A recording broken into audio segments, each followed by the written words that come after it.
Hi, Meg of This Mess is Ours here, and tonight at my house, it's date night in. It's actually cocktail night. My husband and I, since COVID started, have tried to make a pretty regular occurrence of coffee dates and cocktail nights. So I put on my favorite little black dress. I'm making myself a fruity martini later, but today I thought I'd pop in here and I'd show you how to make his favorite classic dirty martini. There's all sorts of like little tricks and twists that all my bartender friends over the years have shared with me, so I thought we should just put them all in one place. Let's get started. First, let's talk about what we're gonna use to make our martini. This is a cocktail shaker, and this is like a cocktail stirring glass. We're gonna opt for the stirring glass. When you're making a cocktail that's a very like booze forward cocktail and the flavor of the alcohol is really gonna come through in the final product, you wanna actually stir the alcohol with the ice, not aerate it in a shaker. So we wanna keep the texture the same without frothing it up in a shaker. We use a stirring glass. So let's go ahead and let's make a classic martini. The first thing I'm gonna add to the glass is ice. We don't actually want the ice to melt at all. That's another reason we don't want to use a shaker. Kind of melts in there as it mixes with the ingredients, and it really messes with the flavor. All right, there's that. I already have in here, I have a 1/2 ounce of California green olive juice.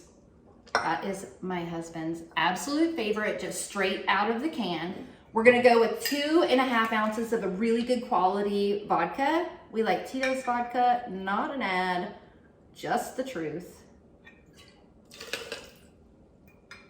2.5.